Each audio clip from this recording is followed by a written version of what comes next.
Welcome to the Andrew Collin Show. I'm your host, Andrew Collin. Thank you so much for listening to the seventh best podcast in South America.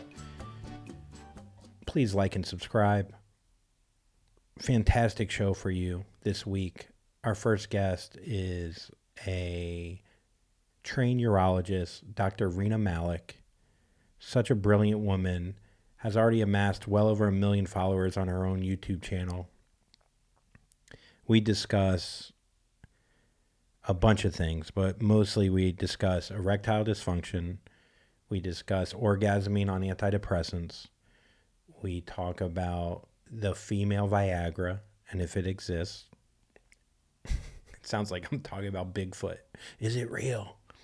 And then lastly, we talk about women losing sensitivity due to using sex toys and if we should use them in the bedroom.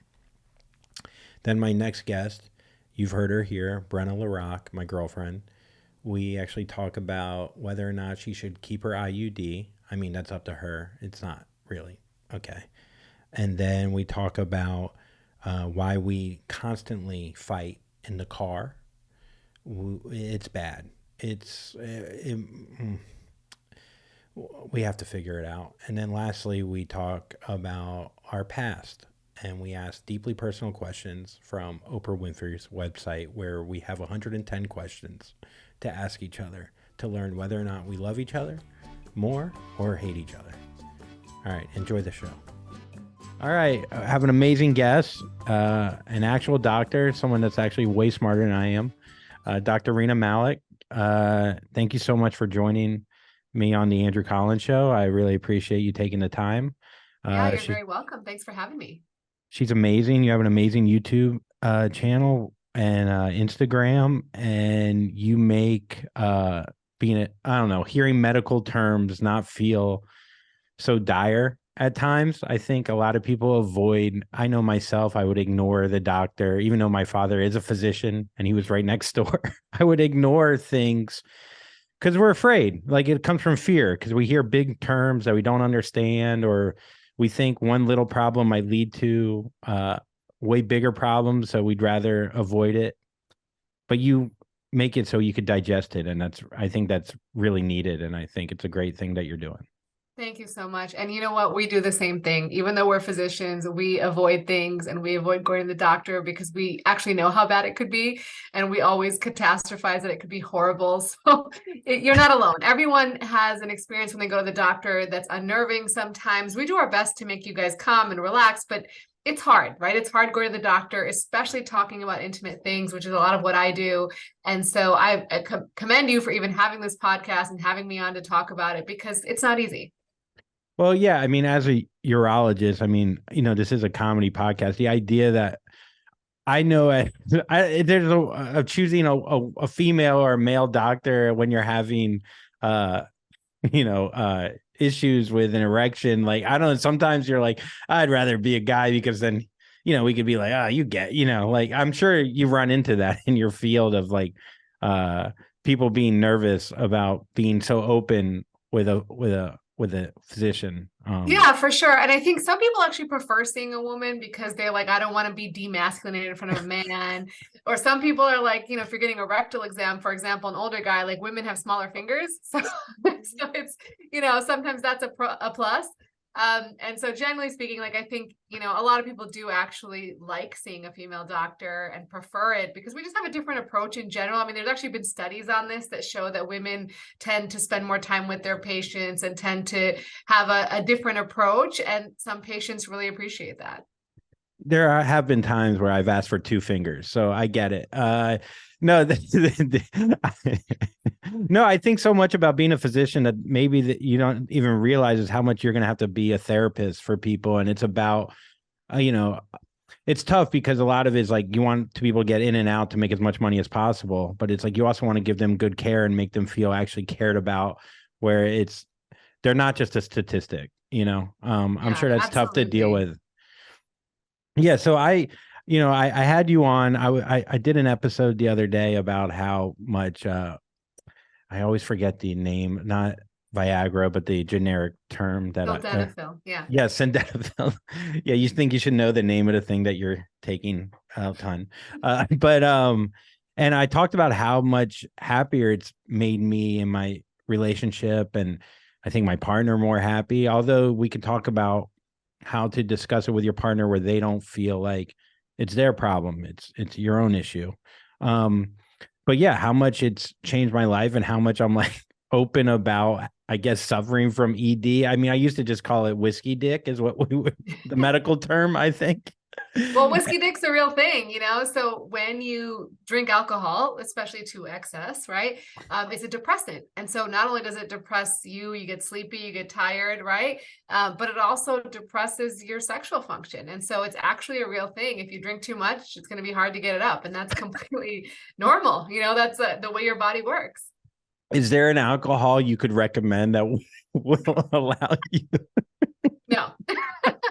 Just drink less of it. So it's not the whiskey. It could be vodka dick too, I guess. Yep. It can be all sorts of champagne dick, you know, whatever you want. Now, can you take Viagra or Cialis with alcohol? Is there an issue with that at all or no?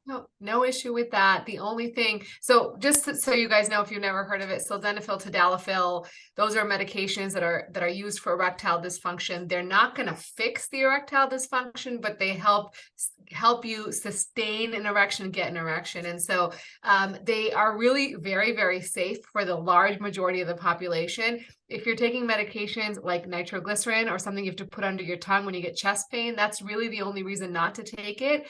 Or if you have kidney issues, then you may need to take a lower dose. But generally speaking, it's very, very safe and effective in at least 50 to 60% of patients who take it.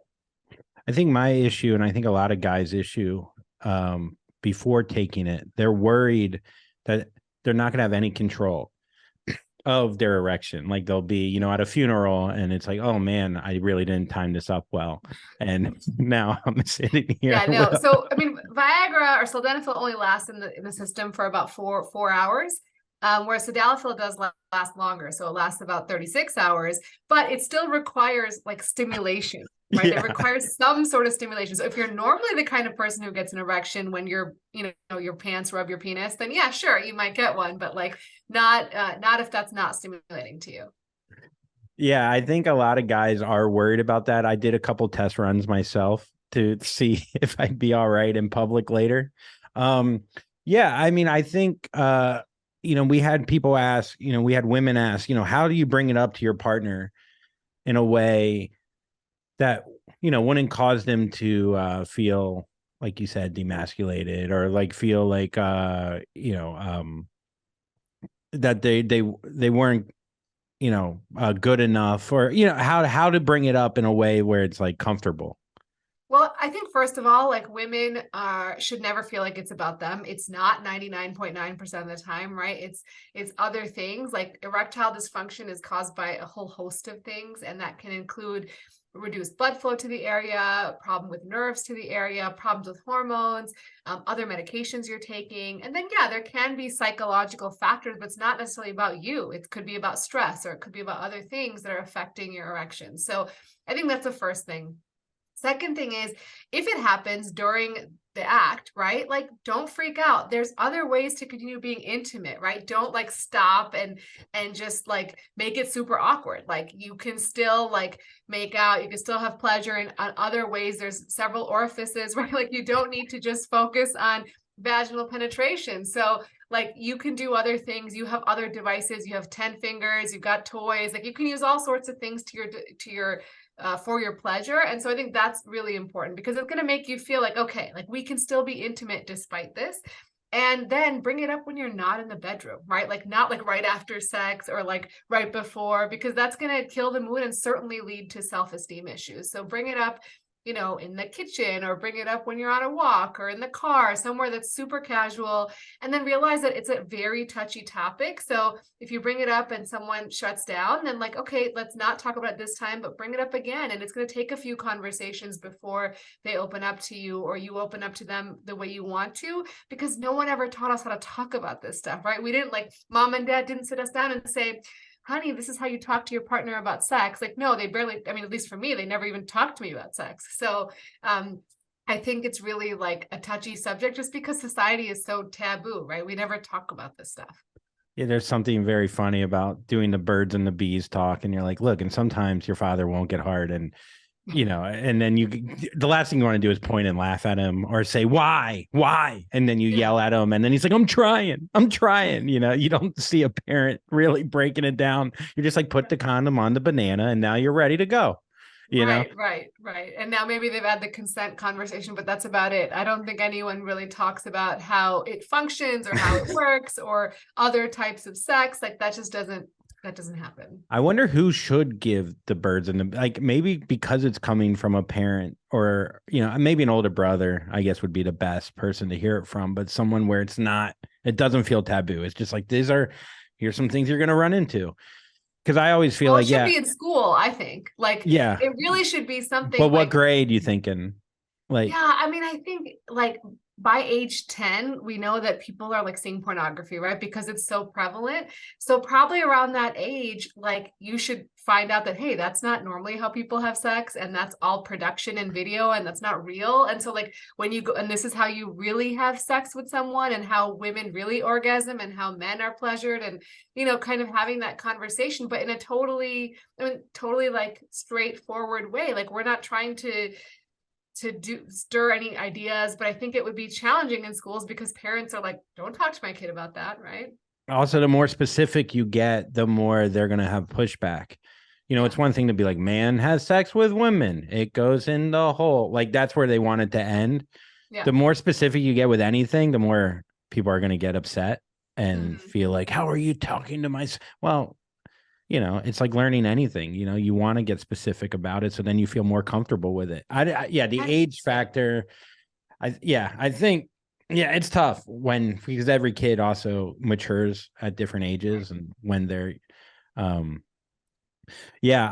it's been the ability to have an erection and not have to worry about it and stress about it. It changes my whole life. It really did change my whole life, and I feel like guys are afraid to, again, not see it. Like it looks like a weakness to take something or to admit it.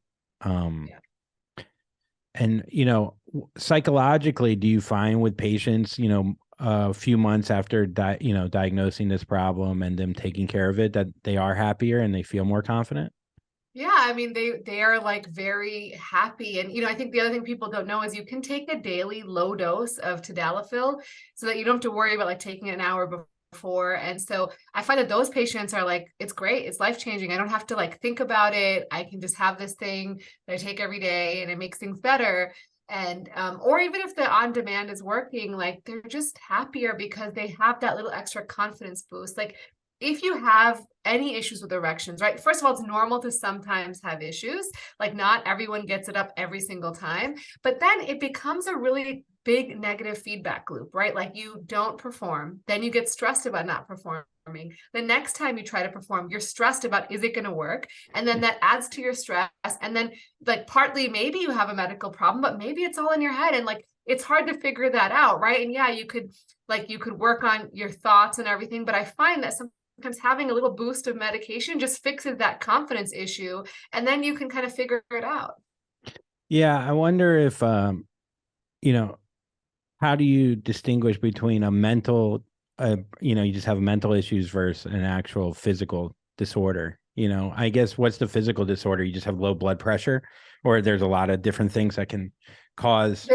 So to start with your first part of the question is the way you can figure it out is if you're still having nighttime erections. Like, so I've probably seen like those episodes. I think Sex and the City had one where she put like a stamps on like her man's dick, and then like he woke up and the stamps were broken, and so she knew he had erections, right? Like you guys have all seen something like that. So that's basically like cheap, what we call cheap testing to see if you're having nocturnal penile tumescence or nighttime erections, and that means that you're able to get erections, and so probably it's more of a mind thing, right?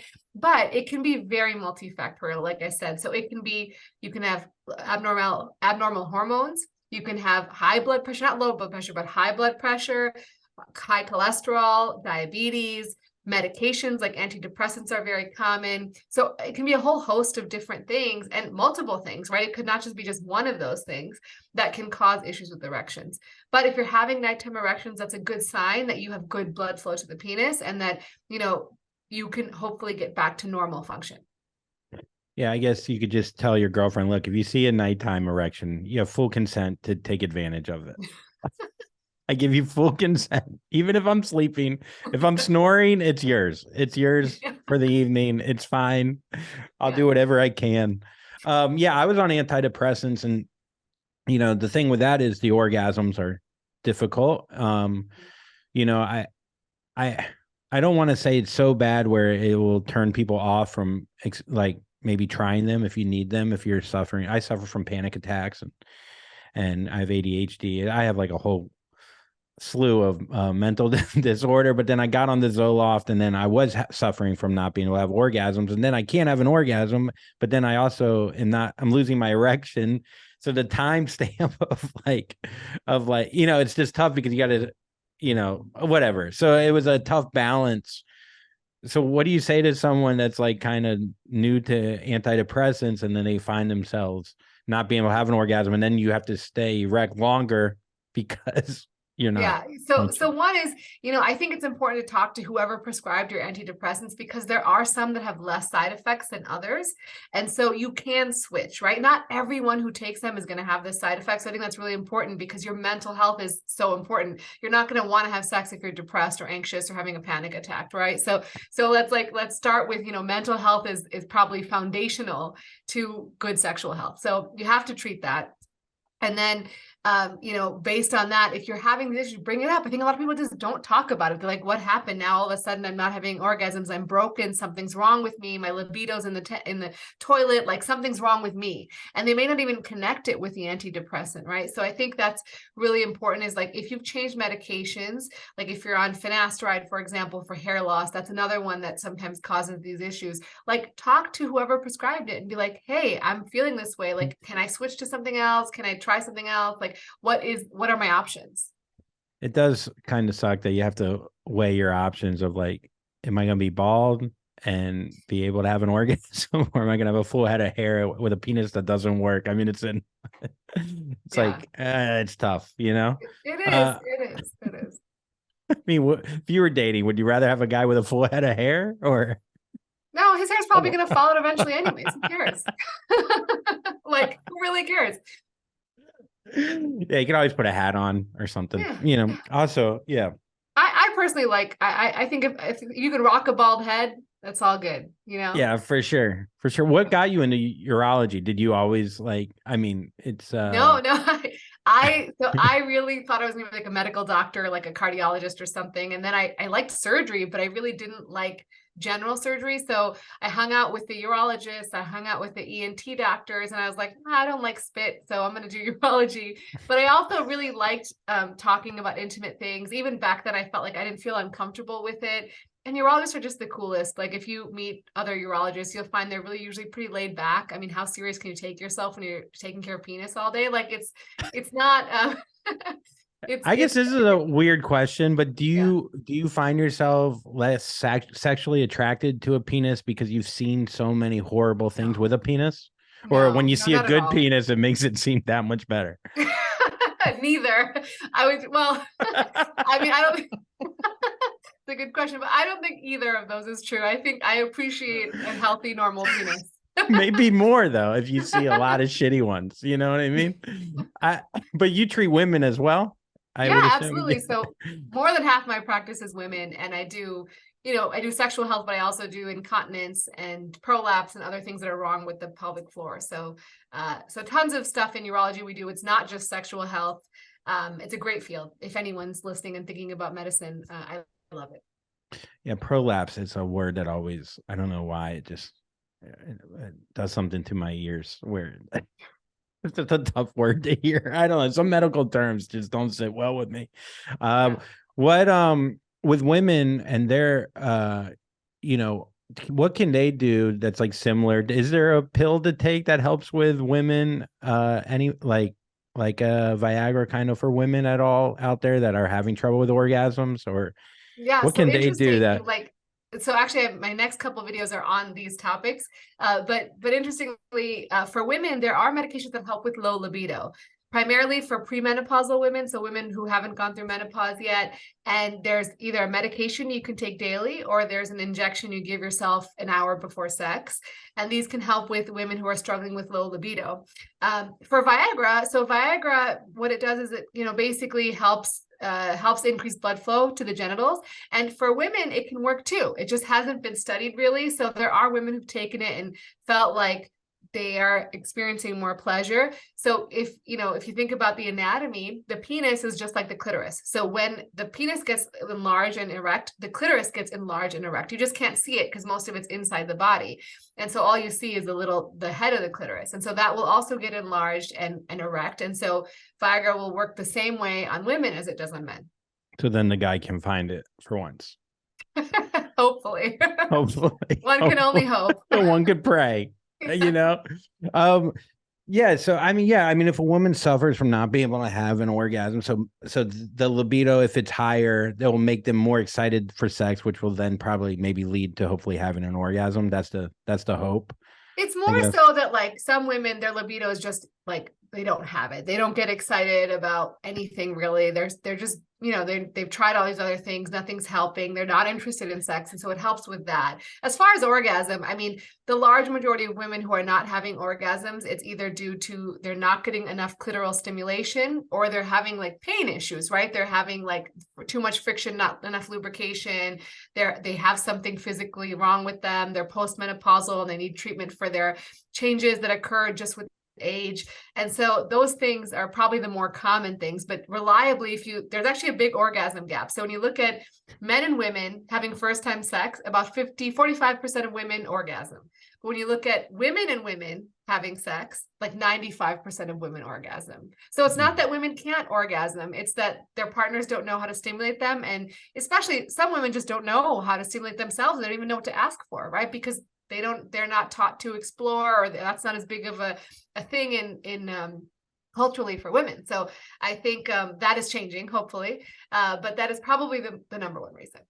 It's interesting. I mean, it sounds like men are the problem. I would assume then there's probably an involvement with sex toys when it's women on women, which, that's another thing with guys I find is it's weak to bring in sex toys. Then they feel like they're in competition with the sex toy. They're fighting the sex toy. They're like, I feel like it's like teamwork. Let's bring in a whole marching band. I don't care. As long as you just want to provide pleasure. Like it's not like the sex toy is going to take over your place, right? It's just assisting you. Like we use a microwave to warm up food rather than like starting a fire. It's the same thing, right? Like you're just using. Are you telling me to put my girlfriend's ass in the microwave? Is that what you're saying? No, I think I agree.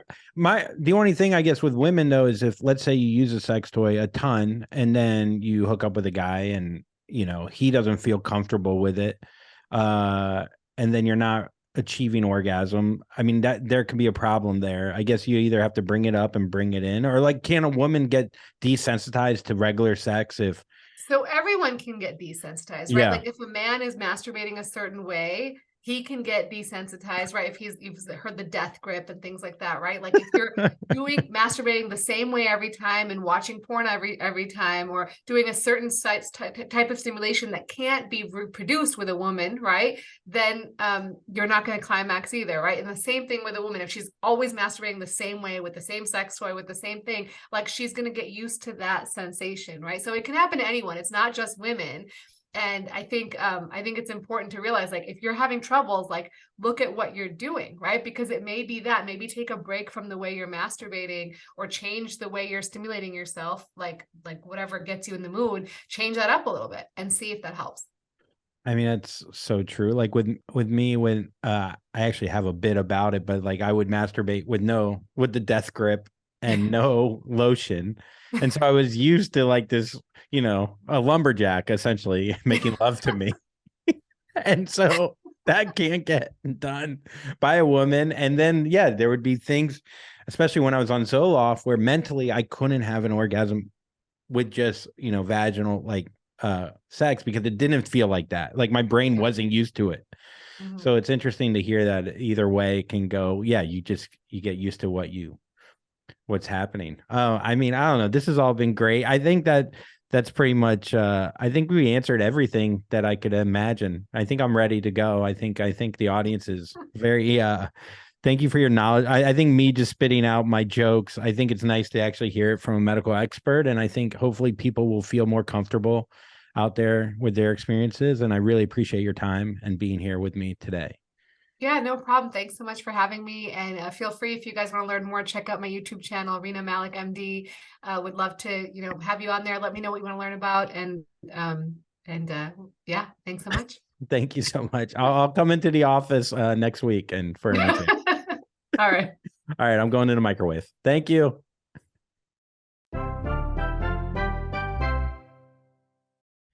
I am joined by my reoccurring guest who doesn't ever want to be called a co-host because she's not a podcaster. She's a real person. Brenna LaRock, thank you for joining me. You're welcome. Yeah, this is episode 5 now or 6. I don't know. Just real quick, I will be live dates. I will be doing a show in Chicago at the IO Theater. That will be April 28th at 10 p.m. Please come out to that show. I will also be in Orlando on May 10th and Tampa May 11th at the Improvs. I've seen a lot of live, I've seen a lot of live comedy and watched a lot of specials. I used to watch Netflix specials all the time before. Like, I just really enjoyed it. And you were the person who's made me giggle the most at any live show. Like, my belly hurt laughing. Aww. You're just objectively funny, and you're amazing live. You're super comfortable on the stage. You and Tom Segura made me giggle really hard, and those are the only people that really stand out for people I've seen live that I just like. Amazing. So. And one, you have to say that. Tom Segura. You have to tell. Yeah, no. Tom Segura he's great, but Andrew, you're spectacular live. Thank you. You bring great energy to the show, and you've got affordable tickets. It's a great date night.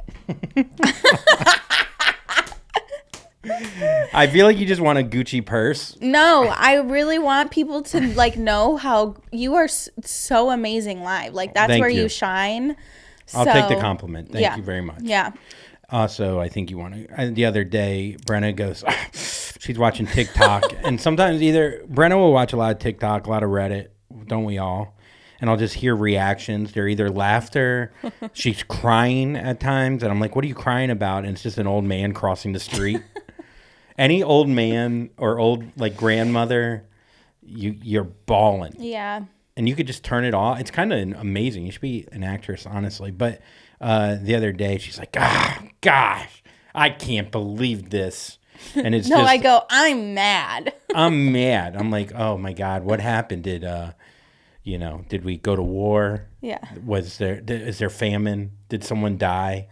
And she's like, these young girls go on dates, and after 2 dates, they get Prada and Gucci bags. No. What? I'm not mad at them. I'm mad that, I don't know. I don't know why I'm mad. I think I'm just envious of, they just literally went on one date, and the guy was like, you want a Gucci bag? Let's go buy you a Gucci bag right now. Do you think that guy would be good dating material? No, I don't. Because maybe I'm mad that I don't know.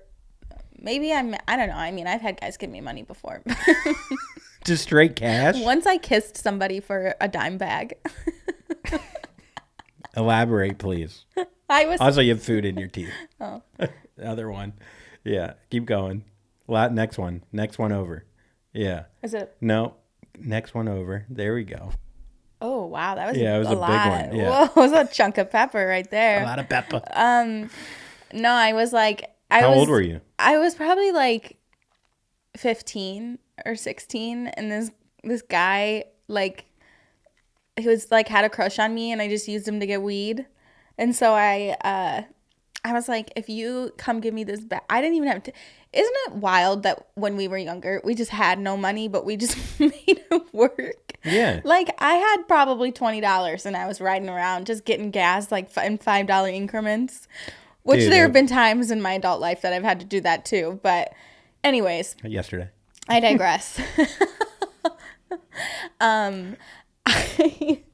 I literally was like, well, I don't have any money, but I'll give you a kiss if you give me this dime bag for free. And he came and he delivered it to me. And I kissed him in the back in the alley behind my house. And Tongue? No, just like a quick peck. You know how they say? I think I made him believe it was going to be more than that, like more of like a like real kiss. But I was like, mwah, thanks, bye. Well, did he hand the weed over before the kiss or after? I think it was after. Oh, wow. I mean, yeah. I thought you would have tricked him with you get the bag and then you give him the shitty kiss. But you actually, he was pretty desperate. It is funny they say weed is a gateway drug. And that was kind of your start to putting out for things. Who knew you'd be giving a hand job for a Gucci bag just 4 years later? Not a full handy, just a half. Listen, you got to do what you got to do, okay?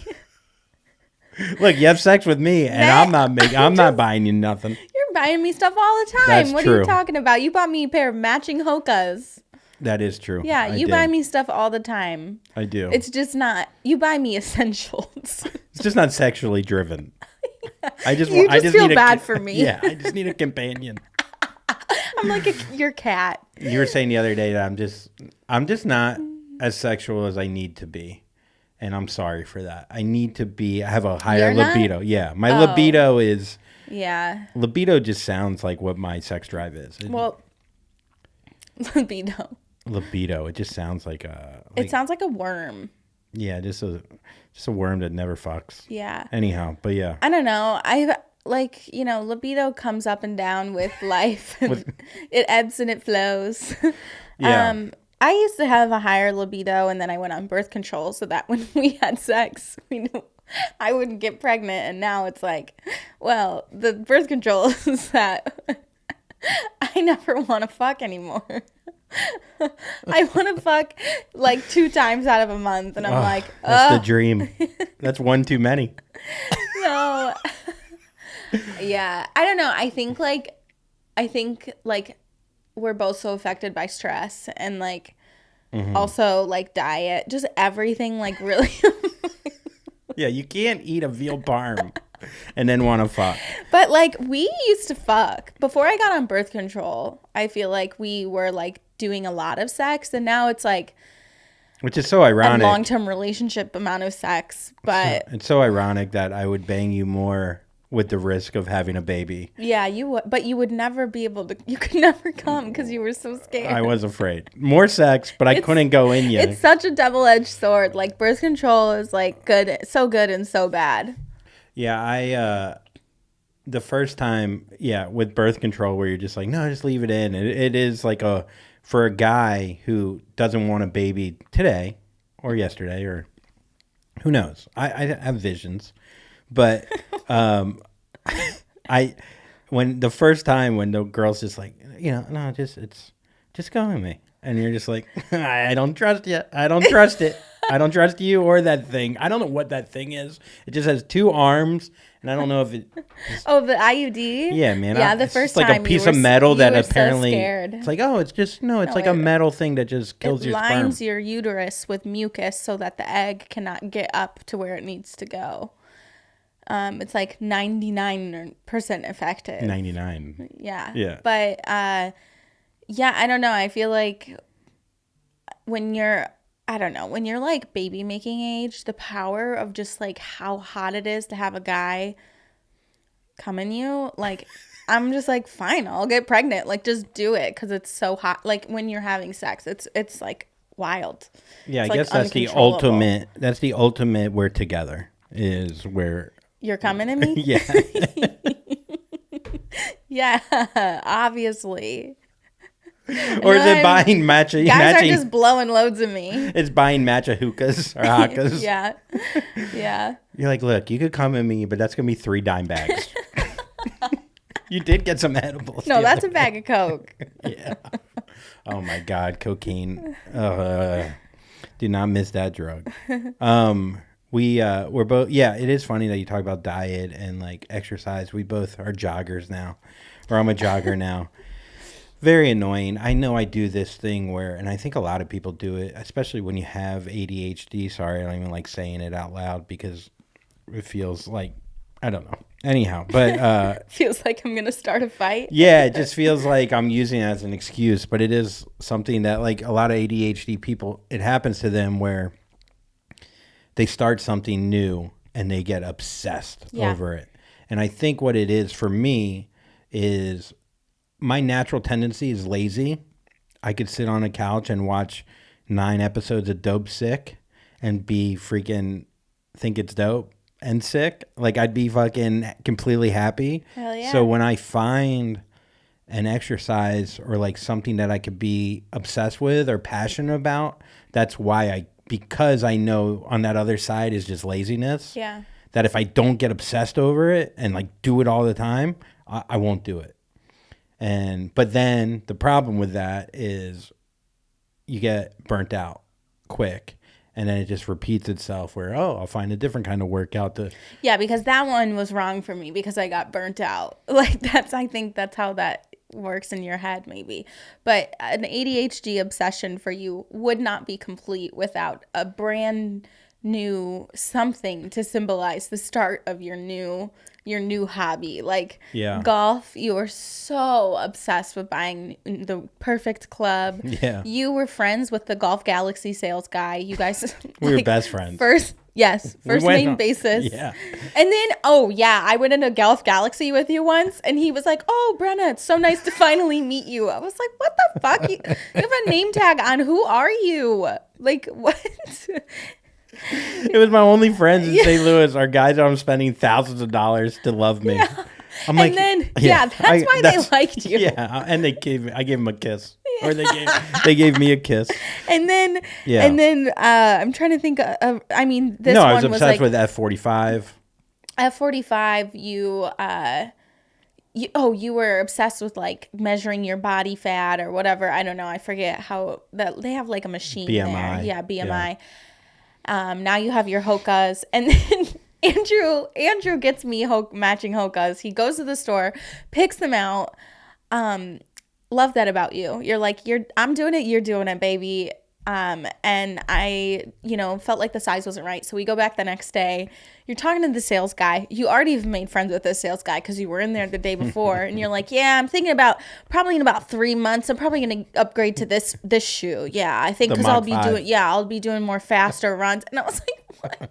I was like, we'll see about that. 3 months down the line, it's 90 degrees out. But here's the thing is that I need from you as my partner to blindly go, maybe this time will be different. I feel like I do. And I honestly like participate in your hobbies. This is what I love about you because I know how I've come across with your ADHD has been really negative in the past, which there are some negatives, don't get me wrong. But my favorite thing about you and you don't know what you're getting that day. And my favorite thing about your ADHD is that and this is exactly what I need in my life. This is what I've always been bored in life. This is the reason why. Is because Andrew is always like, hey, I'm going to try this new thing and we're going to get completely obsessed with it. You want to come along? And I'm like, yeah, why not? You don't come along. You've gone to the golf range 3 times. Okay, golfing you went to I don't care F45 about. maybe 15 times. Yeah, and constantly said you hated it. Dude, you hate everything I do. No. You really do, though. Andrew, you're being such a hater. I mean, in general, like I'm not saying about exercise. I mean, like that's all I think about. No, I mean, like sometimes Andrew, every 4 months, Andrew remembers that he wants to find the perfect white tee, and we will go to all the stores finding a perfect white tee. He'll order things online. He'll be like, babe, this is the tee for me. And I haven't bought any of that shit lately. In a very long time. But it's like it's honestly so cute to me that you have these like patterns. This is what's hard for us. Is one, I think our age gap. I'm at a point where like I need to exercise, I need to eat well, I need to sleep, I need to drink water just to stay alive. Just because, like, not to, but you know what I mean? Like, just to kind of maintain whatever. You are still in a prime where you don't know if you're 27 or 28. That happened yesterday. But where you can eat like dog shit and get fucked up a little bit and bounce back pretty fucking quick. And I'm just saying that, like, I feel like there was a point in your life where you were working out at 6 a.m. every morning. I mean, a lot of times we do these things because we're getting out of some trauma or like something horrible has happened. So we just throw ourselves into exercise because that's like the only thing we can control. And it's the only thing like, oh, I could see progress in myself and I could feel self-worth through, you know, looking skinnier in jeans or whatever. But so my sometimes it's hard because it's like, I need those things. And then sometimes you're just like, nah, like Not you're today. real chill about certain things and then real anal about others. Same with me. But like, I don't know. I think sometimes it's hard because I'm just like, no, I need you to just want to eat healthy and go for runs and not like fight me on it or be like, no, but we'll do pizza Domino's tonight. Like, and then you're like, oh yeah, she's 20, yeah, 20, whatever. yeah, whatever it is. We don't know. It's just a number. Yeah. So I don't know. Sometimes I find it where I know that I can be so fucking annoying with like my new hobbies or what I'm excited about or whatever I'm jumping into. No, you make me better.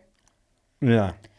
You make me better. I think it just like coming here has been like a lot of like trying to get onto a routine and like what kind of routine do I want to have, especially because I'm working nights now. And so like getting up in the morning and getting after it and going to exercise classes is just like not my reality anymore. I used to work during the day. I would get up at whatever you said, 5:30 in the morning to make a 6 a.m. Pilates class or working out after work, and like now I'm just like my lifestyle's completely changed. So I don't know. I also I think what happens too with routine, I do this where I'll get paralyzed by picking my routine.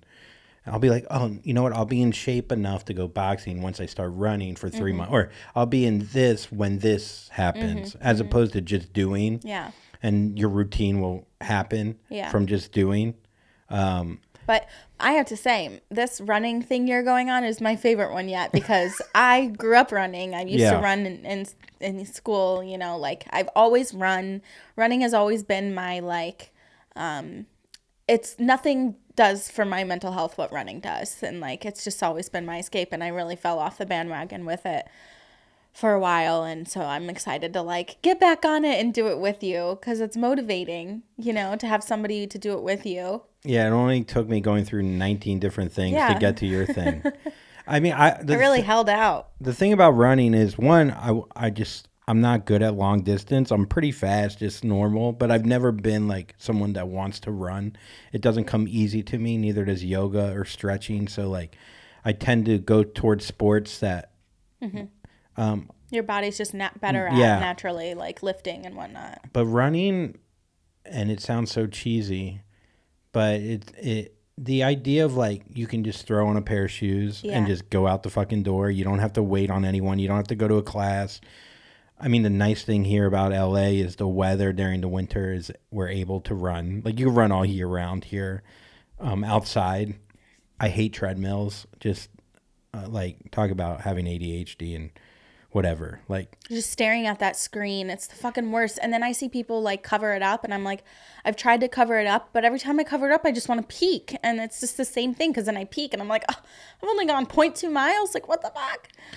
So I guess it's just hard when you're in a relationship and you guys might not be like, you got to find, I think especially if you want like not a healthy relationship, but like literally healthy. Like you got to find like a common balance. And it only took us 2.5 years to figure it out. We're still trying to figure it out, but to just kind of understand what your partner needs and wants are. And what are my needs and wants? Your needs and wants? Yeah. A Gucci bag and a dime I bag? don't No, want I'm a kidding. Gucci I'm bag, kidding. but I'm just messing for the with record, I don't want a Gucci No, bag. you're not a Gucci head. I'm not a Gucci girl. More Prada. No. You do walk by stores and go, look at that bag. Yeah. I love a bag, but I never buy purses for I don't myself. understand women's obsession with bags. Because it can, the way that it's just the same thing as shoes. The way that it can elevate an outfit so effortlessly, like you just have one of these statement bags and it like you can trade it within all of these outfits and it like changes the way that a pair of denim and a t-shirt looks. Like you just look, it elevates your outfits and it's amazing. I don't know. And I know this is like a common trope of like, do guys really even notice when I'm sure it all adds up to a guy. It does. But I'm telling you. I don't think guys see the individual pieces. Like a guy's not like, wow, look at that girl's bag. But if I'm wearing like an old grubby bag, some ripped jeans and like Skechers sneakers, it's like, okay, she's like just, you know, a regular everyday girl. A regular every girl. But if I've got like a little heel on and like a crisp leather bag that's like very clean and then like my white t-shirt is well fitted, you're like, wow, that girl's like looks really put together, but not in like a like she's wearing a sequin dress way, you know? Mm-hmm. Guys see the whole picture. It's like the same thing with guys with nails. Guys don't see, oh, wow, that girl got a manicure and her red nails. Guys notice when your nails are disgusting and they're like, wow, she should like, and they don't think like, wow, she should fucking fix that. But like, they just notice when it's not good, I think.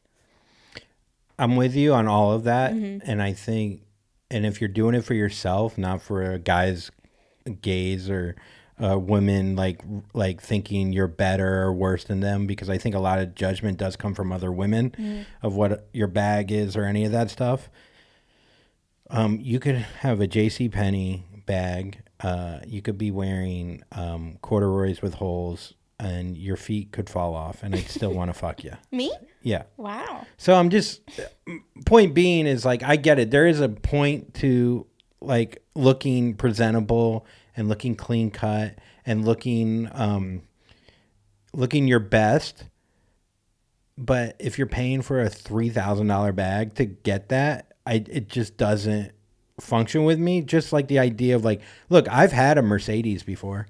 I drove a $70,000 car. Also, by the way, the car, for when you buy it, it looks cool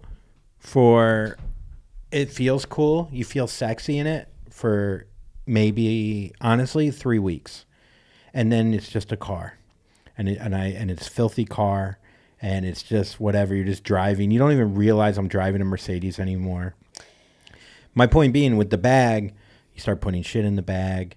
Your receipts are in the bag. You have old fucking lip gloss in the bag. You eventually just grab the bag. It just becomes a bag. But now it's a $3,000 bag. So it's like, the functionality of it, and like maybe there's a bag that looks clean but is, you know what I mean, like why are we spending, why do women care so much, other than, I guess you explained it, you know, you feel like it puts the outfit together. I think for me, I get where you're coming from with like the Mercedes being, I understand all of that. I agree with the car thing. Like the car thing is about, when I see luxury cars, I'm like, wow, that's really nice. But I would want a luxury car if I have another car to drive, because I think of the practicality of like having something so nice that you just feel like I would feel like I need to maintain that. Right.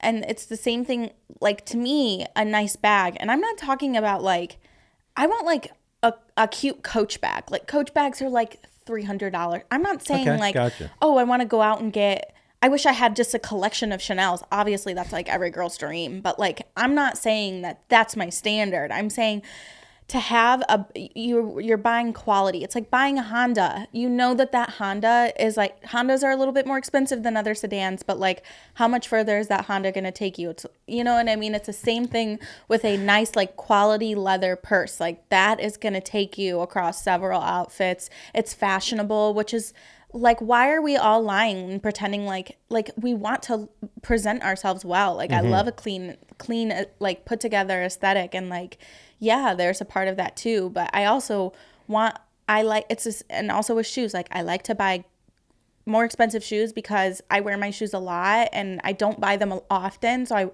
I want a nice shoe that, I don't know. I'm not I gonna didn't go realize. You can get a good bag I'm for not gonna $300. I'm not gonna go to Walmart and get a pair of flip flops that are gonna fall apart before the end of the summer. Like I'm not doing that. Not your summer flop. No. I feel like, yeah. I mean, look, guys spend money. Like, look at my golf clubs. I mean, it's the same thing. I guess though, the only thing with that is I feel like they're a little bit more functional. Like you need, I like Are more they? than a bag. Are they? I think so. I think if you had to go golf clubs versus a Coach bag, what's more important or what's more like needed for them to be good? I don't know. I mean, this is we had a big fight recently. We did? Yeah, in the car. Where did I put my phone? What was our fight about? Just driving, me looking down at my GPS. I mean, here's the thing. No. Andrew gets on a freeway, a 5-lane freeway. I think 7. In Los Angeles. It's dark and it's raining. Mm-hmm. And I go, hey, he's got the directions pulled up on his phone in his lap. And I go, I would feel more comfortable if you didn't look at your phone. Simple as that. But every time I pull up the GPS, you're like, I got it. Because you don't like when I give you directions.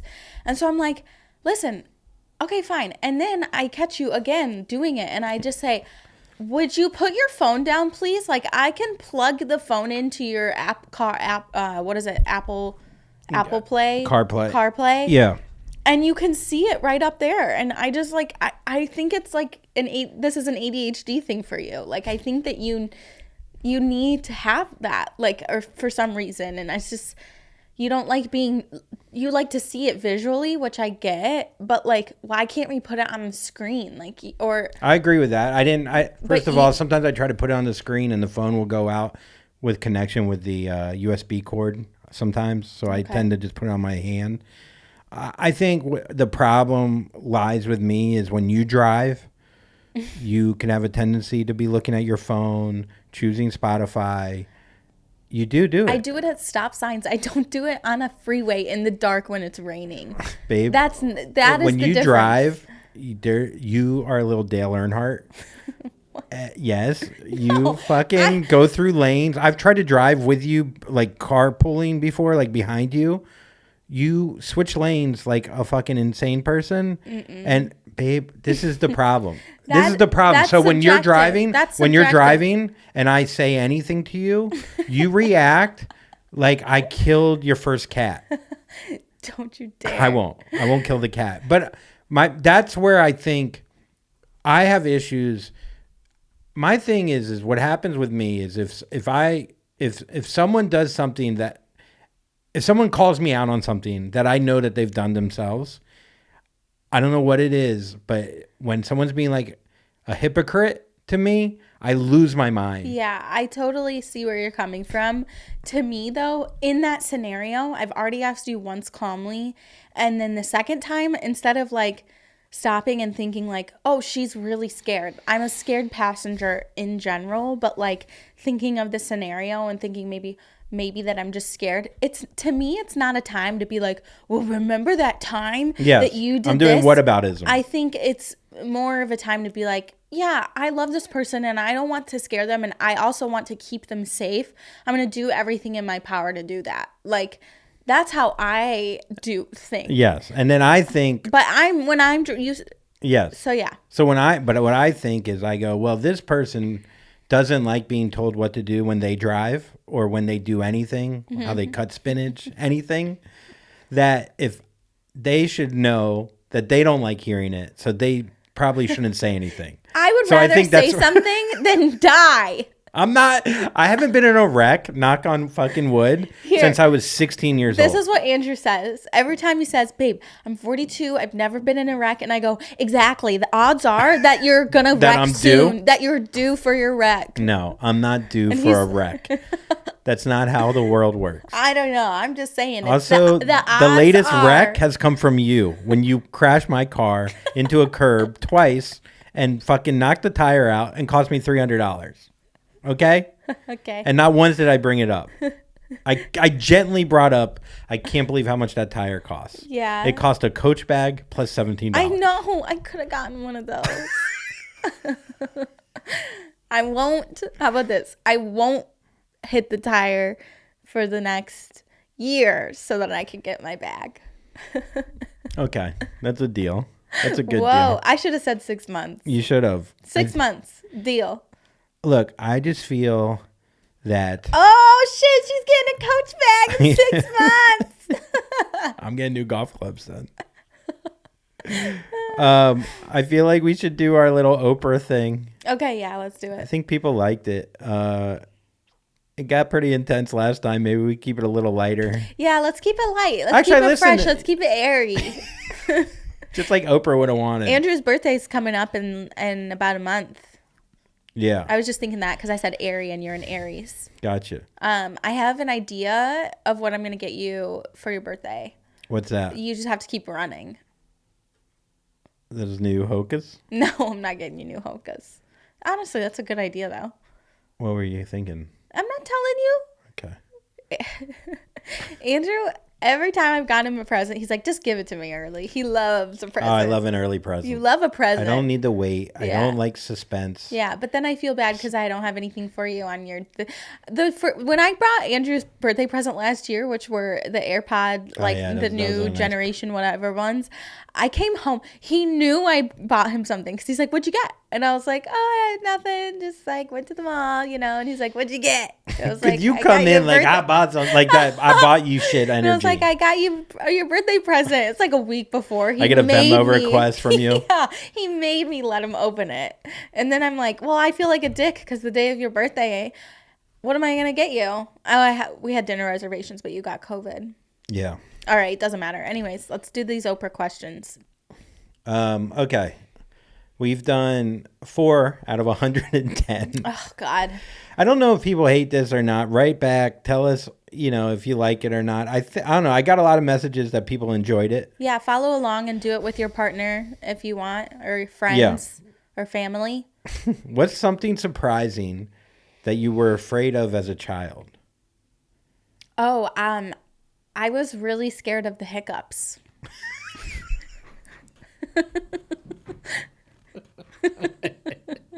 I was scared every time I got the hiccups That you were going to die? That your heart was stopping? Because someone told you that. Or you sneeze and your heart stops. No, like every time I got the hiccups, I would get like an anxiety attack. And I lived like a block away from a hospital growing up. And so I'd always hear like ambulance, and I would be like, they're coming to help me. Like, I don't know, dude. It was a weird. So wait, time out. You got the hiccups. It would make the and hiccups worse. The ambulance or the anxiety? The anxiety, and like I would cry, and like I hated. And I was also really scared that I was gonna get attacked by Native Americans. Like my brothers and I. Listen. I get it now because the hiccups were loud and you were afraid that you were going to get scalped. Yeah, I guess like, okay, I'm going to make this really short, but I'm going to tell you where the root cause of this came from. My brothers and I, every summer we had a huge hole underneath our deck that we dug out, and we would just we made it like a tunnel system, and we would put chairs down there and bring our friends, and we had like a hangout place, and we would always dig up these like old bricks, which I'm sure were just from like building the house, but they had like language on it I didn't understand. And I just remember telling my brothers, like every time I'd find a brick, I'd be like, the Indians have been here. These belong to the Indians. And I grew up in the North, and we would always notice the Big Dipper and the Little Dipper, and my brother would point them out, and I'm like, the Indians were here. And like, John, look at the Indians. And I used to have terrifying dreams of Indians were chasing my family and I. We were like a prairie family. We were in a carriage, and these Native Americans were chasing us through the desert. And then the desert would always crack open. They were chasing us, and then the desert ground would always crack open, and I'd be falling down. And I don't know. I was terrified of Native Americans. Wasn't it because your house was haunted? Well, our house growing up, I believe, was haunted, but I just grew up in like a Native American area. Where it was like tribal, like there was like old burial grounds? Yeah, just stuff like that. And I was fucking terrified. I thought that they were going to come for us. Was this like a town fear, or was this just like you? Just me. What do you think? But like you're talking about these bricks thing. I mean, it had to start from someone had to have said something negative about Indians in your life where you get this fear. I think I just saw, maybe I saw like a movie. I don't know where the fear came from, but it would haunt me in my dreams. I'd hated going outside alone at night. Especially with hiccups. Yeah, it was, Yeah. I was, whew. Man. Yeah, what about you? Same thing. I don't know what the brick had to do. Why you connected a brick? It just like added to my fear. Like I just didn't understand the language brick on it, and I would always find them, and I'd be like, these belong to the Indians. I was scared we were gonna dig up old like burials and yeah. Oh man, that is that's when you grew up in a very small town. Like you grew up with like a town of 200 people. No, it was 10,000. When during season. Right? No. How many people were 10,000 total? 10,000, yeah. Yeah. That's not a lot. That's a very small town. I think it's a cute size. Now, when did you get over these fears, or how did you get over them? Just I think time? I just grew up. I don't remember hearing you ever have hiccups or complain about Native Americans, so I guess you're over. I'm pretty sure I have Native American in me. Oh yeah, which so is that's hilarious. good. Thank God, yeah, because yeah. now we can't get canceled. We're in the coast. People might cut that out though and be like, "This girl is afraid of Native Americans when she was 6." Dude, if I ever got famous or was trying to like run for anything, I would get so fucking roasted from the things that we've posted online. Well, first of all, your ethnicity, you're Puerto Rican, you're a little bit of Native American, a little bit of African American, a lot of Irish. I think that's a reach. Irish, English. Yeah, I'm a mix. I'm just saying you can't get I mean, you got everything. Yeah, I'm invisible. She is Puerto Rican. I know Puerto Ricans love other Puerto Ricans, so please. Yeah, come out. Please, Share please this to come your out. fellow Puerto Ricans. Yeah, please, the whole state. Hey, Ricans. What was I afraid of? I was afraid of, you know what I would get afraid of sometimes? The lamp. Like a lamp post at night, because it would look like a person. And I just remember, oh shit. No.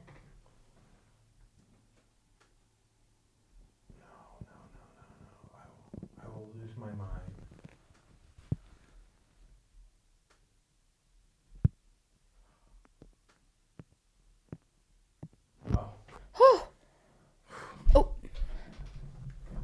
Yeah, I would be afraid of lampposts, because at night it would look like there was a person standing in the corner. They're always in the corner. Did the shadows like come into your home? What? No, not like an outside lamp, like an inside lamp, like a like a floor lamp? Yeah. Oh, okay. Not like an outside lamppost. An indoor. Babe, a lamppost is an outside. Okay, an indoor lamppost. A floor lamp. A floor lamp. Yeah. Wait, that's so funny. Yeah, it's so funny to be thinking, looking out the window and be like, they're looking at me. I was like, how would he be scared because it's lit up? Yeah, that's true. Got it. So floor lamps. A floor lamp when it was off. Yeah. Looked like a human, like a tall human. Mm-hmm. And instead of what I would do, I would see it in the middle of the night. I would look at it. It'd be looking at me. And instead of like going over there and going, fuck you, bitch, or like, you're not a human, I would just keep thinking it's a human. Spiral and then go to bed and look the other way. And then the lamppost on the other. No, like it was just. How many floor lamps did you guys have? I don't know. I just remember at night just seeing like random things. Shadows. Mm-hmm. And thinking they're definitely human beings. And the funniest part about it is not like checking it out. Like just keep living that lie to yourself. Yeah. As a child. But, you know, Actually, well, my brother was scared of shadows too. Like, when at nighttime, and he would be paralyzed with fear and would cry and whatnot. And I was like reading about this, and they're called night walkers, I think. And kids don't listen. Kids are very susceptible to seeing like the other side, and like they come for kids. Keep going. So you think there are ghosts? I think that your fear is really real, and I think that maybe it was the floor lamps, but also like those types of things prey on children, and like kids can see that shit. No, I'm not kidding. I'm not disagreeing with you. So you think that ghosts are real? You grew up, you had ghosts in your house, right? You would hear noises. We'll talk about that another time. Let's go on to the next. Wow, really leaving people wanting more. So what was your favorite Native American growing up? No, what was your Pocahontas? What was your favorite food growing up? My favorite food. Well, my mom used to make jambalaya. I love jambalaya. Not expecting that. Thought you were gonna say fucking. Oh my god! Oh my gosh! Or in the summer, my dad used to. It's so good. He used to make cheesy brats on the grill, and he would saute and like put in like cook in like on the grill as well, peppers with onions. So they were like soft and marinated over cheesy bratwurst, and then like a side of he would make he calls it like pasta salad, and it's like really vinegary pasta salad. You can get it at like delis now, but his was just. It's the best pasta salad I've ever had in my life. And and then sometimes he would make fettuccine Alfredo homemade and put like crushed up bits of bacon on it. My dad used to make the best stuff. So I just love a good summer cookout. Nice. Yeah. A nice brat. That's a very Midwest thing. Yeah. What about you? I'd say my favorite food growing up, there were two things. I liked very simple things. Bologna sandwich with American cheese on white bread with mustard and mayonnaise. I remember, and with some chips, some barbecue chips on the side. Mm-hmm. Dude, I love a simple plate. You know me. You do. Wait, would you put the chips in the sandwich ever? You know, sometimes then the chips become the sandwich. Yeah. I do like a crunch. I think that is fun to do, or throw fries in a burger like in McDonald's. I don't mind people bringing in the chips and putting in the sandwich, but then it really takes away from the texture of what, I just love that the cold soft mayonnaise.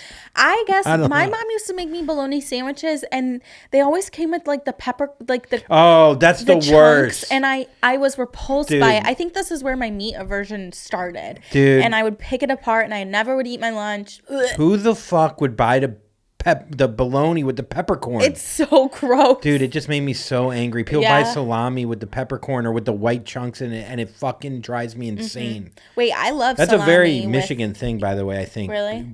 I remember my buddy's dad being from Michigan, and he would always buy the meat with the fucking peppercorns in it. It's so gross to me. Dude, you want to know something gross? What? I was so addicted to bologna. That is what is gross. That's so disgusting. I know. I'll tell you when it would happen. Before jogging, before F45, before golf, before comedy, there was bologna. And I fucking was addicted. I love bologna so much. Bologna. Bologna. That my mom would go to a grocery store, and I would sit in the cart. I was 17 years old. No, I would sit with my little legs dangling, and my mom would buy Oscar Mayer bologna, where you fucking take off the red around the top, which is, this is coming off very white trashy, and I'm proud of it. And I would eat, I'm not kidding you, I would eat the whole thing of bologna, and my mom would have to go back and get another one for home. I had my own grocery. Yeah. So cute. I just love thinking about you being like so excited to go to the grocery store with your mom, because that means you get to eat a whole pack of bologna. Literally the whole pack. And my mom would just be like, because it was so much salt, I guess. I loved it, dude. And I just remember it was like one of my favorite things to do. Were you ever addicted to food that your mom would have to like tell you, like, no, stop eating that right now, or like. No, my mom really gave us unhealthy stuff growing up. My parents fed us really well. My brother was like addicted to milk and would drink like a gallon a day. And my parents had to like control his milk. Did he get lactose intolerant later in life? No, I think he still loves milk like that. Dude, people that love just straight milk. Yeah. Kind of weirds me out a little bit. It's I like gross. your brother, but a little less now. Patrick. Oh, never mind. I never met him. But Yeah. I do. I like you, Patrick. Even actually, the milk thing, We I love like you. it. Yeah, we love you. Yeah. We love you. But stop really drinking, stop stumbled drinking back cow's on that. milk. I'm like, fuck Patrick and his milk. I love you, Patrick. We love you. Yeah, I miss you. You little dairy guy. All right. The other food was hot dogs and baked beans. Oh, summer cookout. Dude. Yeah, we got to get a grill someday. I love like We already got rich our people. If you Margaritaville ask machine. them like what their favorite food was, oh, I love carbone growing up. Or I don't like, even know what that is. I know. It's just a restaurant in New York City or like whatever, Chili's. Yeah. Love to chill. Anyways, I'm sure we'll get into that. What's your favorite meal now? My favorite meal now? After dealing with my trauma. No. Can we skip this question? I think it's kind of boring and we just talked a lot about food. No. Just say it real quick. I don't have a favorite meal. Okay. Well, then that's it. Mine's chicken parm.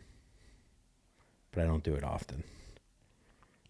What's your first album you ever owned?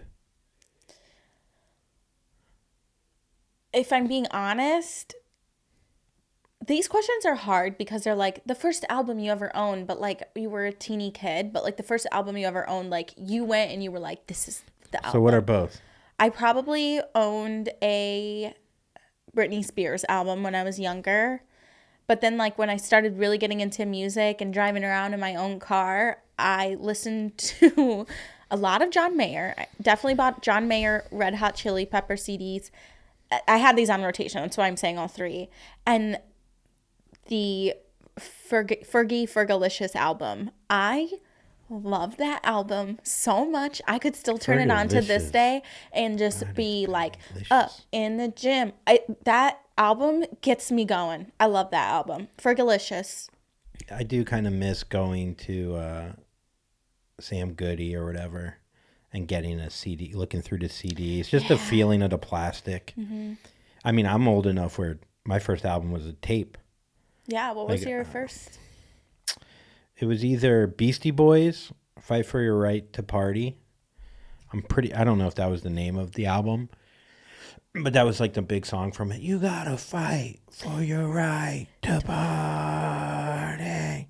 Oh man, like they finally, being a Jewish kid in the middle of like Florida where there were no other Jewish kids.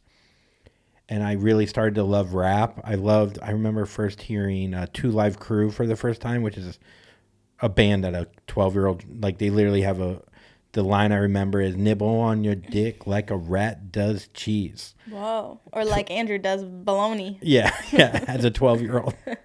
But that's how I'm listening to that. As a 12-year-old, I'm listening to that. And then Beastie Boys, I bought this and it was 3 Jewish guys that were rapping and everyone thought they were so fucking cool. And they look like me, kind of. Mm-hmm. And I just remember just like really connecting to them and being like kind of, counterculture against the grain. Like it's okay to be Jewish. a Jewish kid, a little Jewish boy. That's sweet. Yeah. So I remember popping that into I had a Walkman, this yellow one that would click. And I missed that click sound. That fucking... I think your entire existence is just so cute. You could tell me any story, and I'm like, that's so cute. Yeah. And then we killed a guy. No, it was a sports Walkman, I think it was called. So cute. And it was sports because it was clunkier and could handle the fucking roughness of a 12-year-old eating bologna. 12-year-old boy. We'll do 2 more, and then we'll get out of here. How does your life compare to how you imagined it growing up? Oh, that's tough. Am I your knight in shining armor? It's definitely Babe, the look on your face made it seem like it's such a disappointment. What did you think you were going to be? Or go ahead. Sorry. Well, like, I guess I didn't really... I'm not even joking. when I was younger, I never really envisioned too far into the future. Like, I never envisioned a wedding. I never envisioned how many kids I was going to have, where I wanted to live. Like, I just didn't really think it. I don't know. I guess I did, but I didn't have, like, this picture perfect idea of what I wanted to do. I just remember I always wanted to be free and, like, on my own. And, like I was never like excited to go to college. Like, I wanted to like work and like just like be an adult. And like I know now. I pictured myself when I was younger. I pictured myself in an apartment in a city above like a shop. Like, I just like wanted that like city life, like living in an apartment, doing it on my own. And like I kind of did do that. Like, I had my own apartments. I like did that. So I think my life is actually pretty on par with where I thought it was going to be. I just didn't think it was going to be this hard, which you never do when you're a kid. I didn't know it was going to be as hard as it was to get there, but like, it's fine.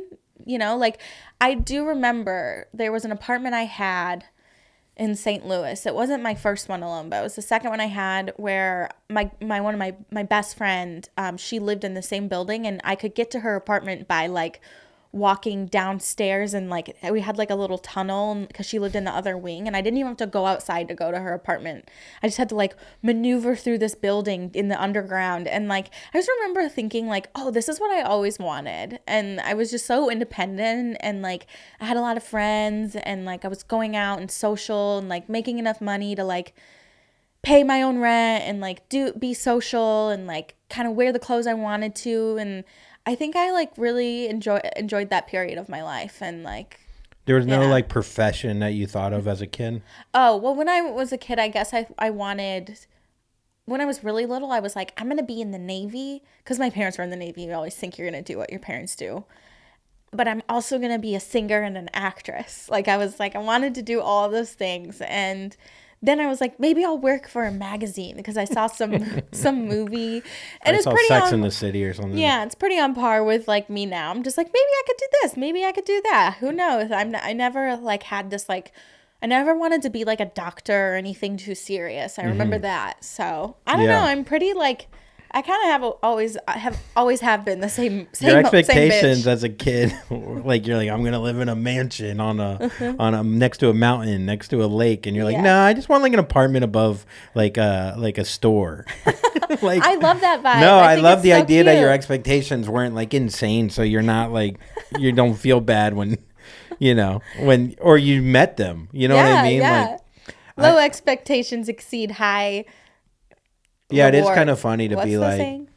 To think, when I was a kid, I guess, it's interesting when you're like, it's harder now. It'd be funny if you were a kid and you were so knowledgeable that you're like, one day I'm going to be paying bills each week.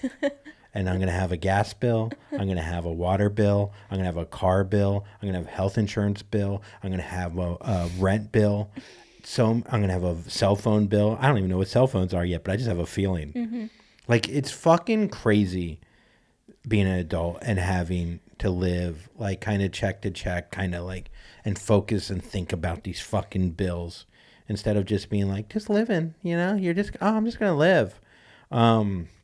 As a kid, I didn't really ever have like visions of like what kind of house I'd live in, or like what kind of family I would have. I guess I thought I would marry the first person I ever dated, kind of shit like that, or I think I wrote in my senior yearbook that I was going to be a football coach by the time I was 40.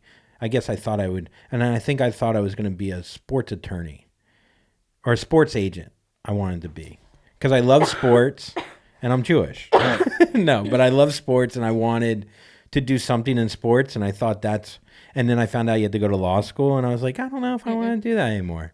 And then I wanted to swim with whales for a while. That's so cute. I went to SeaWorld, and I was like, I want to swim with killer whales and be their agent and get them jobs and have them play for the Dolphins. Put a real dolphin in the dolphin game. No, I just remember like those were kind of ideas I had. I liked comedy. I never thought about being a stand-up comedian or anything like that. But I also thought, I really did. I probably thought when I was a kid I'd have like a family and like a more normal life than I've had as an adult. And I think I'm getting to that normal life more and more later. Why are you pointing at me like that? You know? No. Yeah. But yeah. Oh shit. Never mind. What was your dream job as a kid? We already went through that. Last question. Were you popular in high school? No. I wasn't popular until, and I won't even say that I was popular, but I was actually kind of like made fun of until maybe like I was 9th grade. I was just like pretty normal. 10th. I don't know. I feel like the popular kids in my school were like kids who did a lot of sports and like they kind of had like a close knit group. And then by the time I was a senior and I came back from overseas, I don't know, like we were all kind of. Will you go into that? You studied abroad. I studied abroad, yeah. For how long? My whole junior year of high school. And I mean, that's huge to just go to Europe as a junior in high school. Yeah, I actually found like my pictures the other day randomly on my computer from that time. And I was just looking at myself and I was like, I had no idea what I was doing. Like I was like baby. Like I just looked like it just brought me back to that moment and I was like, wow, I had no idea what was going on. Imagine looking like that and making that decision then. Yeah. And then I think when I came back my senior year, I don't like to say that I was popular. I think I just like partied a lot and like, I don't know. I think people were just kind of like, oh, like what's she up to? You know, because it was like interesting that I was gone and then I was back and I was like a little bit different than everyone else by then. But then I think I just hung out with, I was never popular though. And then I just hung out with my friend Trenton and like Elena a lot. And like, we would just like smoke weed and like hang, like we were just a really close knit group. And like, that's what I did on the weekends. So I was like popular, like I had like a really good close knit friend group. But yeah, I wasn't like, I feel like in high school, prom queen or anything like that. In high school, you have to, if you're not playing sports, everyone needs an identity, and it's hard to find one unless someone kind of just gives you one. Yeah. You just join a team, and that's your identity. It's pretty simple. I mean, practice is hard and all that shit, but I think I was popular for being rebellious. That's what it was. Yeah. That's what it was. Which is hard to keep up. It's like being in a cool band, and you have to be fucking cool all the time. So you're like that cool girl that came back from Europe. Yeah. You were in Czech Republic for a year. You definitely have like an edge to you because you left your small town. I mean, the idea to go from where you grew up to Czech Republic is kind of crazy. And I thought I was way more edgy than I really was. For sure. Now I'm like, oh my God. But compared to then, you were edgy. Yeah, so then you come back and you're like, whoa. And you probably developed a little bit. You got a little, like, whatever. What? Your tits were big. You thinking about me having titties? You've told me that your tits were bigger as a kid. Yeah. I used to have giant boobs, and now I don't. I wonder what happened to that. I don't know. Same with my penis. It used to be huge. Yeah, sorry. That's why when you were so scared to show it in the locker room. I would be afraid, yeah. That was... cock's too big. Yeah, my cock was so big. That's why I was so popular in high school. I was popular... I'm one prom king. I went to a small school, but I was a virgin, right? So that kind of really shows who I was friends with everyone, but no one wanted to fuck me. Or I take that back. I just don't think I had confidence in myself. Yeah. I was short. I was Jewish in an all Christian private school, and I grew up. I went to school an hour away from my house. So I never felt, even though I was friends with everyone, I never felt the kids that were, you live close to school, you go over their house to smoke pot after or whatever, like their parents are friends with their parents. So you just grow up like very connected. And I was kind of always an outsider, which I guess kind of made me a little cooler in a way. But I think because of that, I never was like the coolest kid. Yeah, I'm sure like being... I don't know. I'm sure it must have been really hard, like, being the outsider, like being a Jewish kid, and like you always felt singled out in that way, and generalized a lot, or sterilized. Well, you were also sterilized. What? Circumcision. It's not. No, but because I felt that just being Puerto Rican in my small town, like it's like you lose that, like, I don't know, like there's no part of your small community being your school is like really embracing you and like who you are, and like because there's power in numbers, and so like I can understand like that must have been really difficult and like can fuck with your confidence. Yeah, for sure. But I also think like if I won prom king, I obviously was accepted by a lot of people, and you tend to you think about the negative stories and stuff like that, but the same negative stories are from the same positive stories from literally the same people that are some of my best memories. And I was very funny. Like growing, like I was the class clown kind of. I was thrown out of class a lot. I remember this teacher, Mr. O, he grabbed me by my neck because I couldn't stop talking in class, ADHD, and he dragged me all the way, like literally like a quarter mile to the principal's office. Another teacher, Mr. Sheffer, I called him a skunk because he had white hair down the middle, and he threw me against the wall. Oh my God. Mr. Mugford drew a circle on the whiteboard or whatever, chalkboard, and had me put my Jewish nose in it in front of the class because I was talking so much. I mean, Andrew, I know. That's really bad. I know. What did you ever tell your parents about that? No. Oh my God. Yeah, I know. Do you think that they would have been like thrown a fit about it at the school? They would have probably been like, no, because they weren't that involved in the school. And he said that in front of the class. It was kind of crazy. He was kind of trying to do it. I think That's looking so back, we were all sad. laughing, and obviously I would laugh to like make myself like. You I mean, it poor is kind of thing. funny. I mean, the idea to fucking draw a circle and be like, put the Jewish kids' nose. I don't know. It was wild. Oh, that makes me really sad. Yeah, but I was popular. I really was though. Like I was like. Yeah. I say all that and like.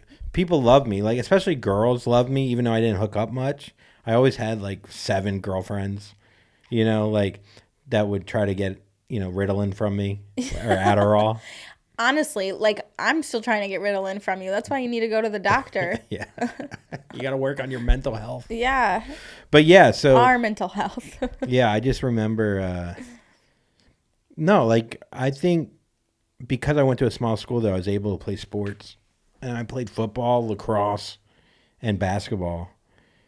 And that was my whole identity, was sports. But then I remember at one point I was friends with all the athletes. And then I started hanging out with like the fish guys, the guys that wore like hemp necklaces. Nice. And I smoked a little Florida weed. boy. And they didn't make fun of me as much. So like I started hanging out with them more. And then my other buddies were like, what the fuck, dude? Colin, you're hanging out with them? This makes my heart heavy. Like, Why? just like being a kid and like being made fun of and having to be like this laughing, like the butt, I don't know, like the butt end of the joke. Trust and me, then though, you're- I made fun of a lot of people too. Yeah, I wasn't like all but fucking just like victim. you I was very good at internalize it. that, like you laugh, but you internalize it, and Oh, like, for it's sure. like the story you tell yourself when you're like feeling bad, and But it's just funny. makes Then me you hang so out with sad. the burnout kids, and then you get worse at sports because you stop caring. Yeah. And you're like, well, maybe I like my sports friends because they're more motivating. Mm-hmm. But yeah, I don't know. High school was good, and I think we know more about each other now. Yeah, I think so. I mean, you're afraid of hiccups, Native American. Anyhow, that's the podcast. I hope you enjoyed it. Rate, review, like, and share. Literally, tell everybody. We want to grow this big enough so we could buy Brenna an apartment above a store. And a Chanel bag. Coach. 2 of them. Anything else you want to say? No, that's it. Thanks for listening. Come see me in Chicago and Florida. All right. Thanks, guys. Bye.